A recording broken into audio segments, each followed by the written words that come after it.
a random thought and some random science news. My random thought is this. I was just thinking the other day, I have random thoughts from time to time. If I were a professional photographer, here's what I'd do for a concept piece. I'd get a zoo that was willing to put me in a cage. So I'd go in a cage with my camera equipment. Then I'd photograph all the people who came to look at me. But I'd set the depth of field and, I'd manage it so that the background is faded out in depth of field. So I'd make it look like they were in the cage instead of me. Then I'd just take pictures of all the people who came to me all day and I'd make an exhibit of it. I'd call my exhibit Zoo. Now think about that for a while. That's just a little bit of Zen. Now it's time for random science news. Let's see. What can we tell you? Okay, first of all, you may have read about this. Chubby Checker, the great rock and roll rhythm and blues singer of the early 1960s, settled his lawsuit, which he brought against Hewlett-Packard in 2013. The Hollywood Reporter reports that he has settled his trademark infringement suit, which he filed after Hewlett-Packard included an app for estimating the size of a man's penis and called it the Chubby Checker in its web OS store.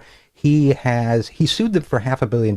And what I love about this story is that, first of all, it shows that when it comes to lawsuits, size does matter. But secondly, it shows that people have this inflated idea. Of course, we're in a tech stock bubble. Janet Yellen, the head of the Federal Reserve, pointed that out last week. But he thinks there's $500 million in it. Terms of the settlement were not disclosed, and neither side admits to wrongdoings. But they're not going to use the Chubby Checker trademark again. However, the app, which was sold for 99 cents, was downloaded less than 100 times between 2006 and 2012 when it was withdrawn. So if you're one of the guys who downloaded the app, this is now the real time for you to be embarrassed, because less than 100 guys did, making HP a profit of no more than $30. And Chubby Checker sued for $500 million. That's how distorted people are. Now, get this. Secret papers released just recently show that the United States had plans, the United States military specifically had plans to build a secret moon base by 1964. I'm not kidding you. This was reported by CNN. They wanted to make a secret manned moon base. And then once it was built in secret, they called it Project Horizon, they were going to explode a thermonuclear bomb on the surface of the moon to impress the entire world with the military might of the United States.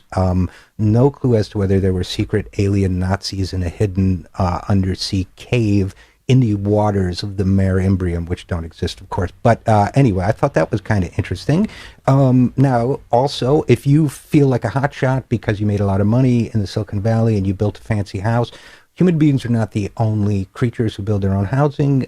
Science Daily reported that scientists discovered that bacteria manipulate salt in order to build their own shelters to hibernate in. They literally create salt, use salt, manipulate salt in order to make little hidey places for themselves. And last story of the day, I love this one.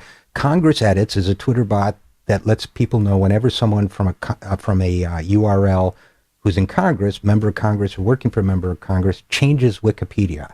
Now, they say they have changed a Wikipedia entry in order to document that members of Congress are not reptiles. I kid you not. The idea, here's the passage in question and the sentence that the congressional editor added.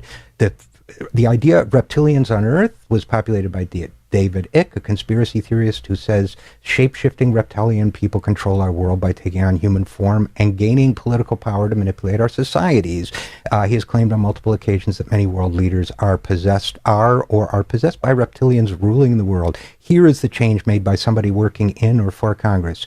These allegations are completely unsubstantiated and have no basis in reality, said somebody within the halls of Congress. Then they turned to their assistant and said, "Get me another live mouse, I'm hungry."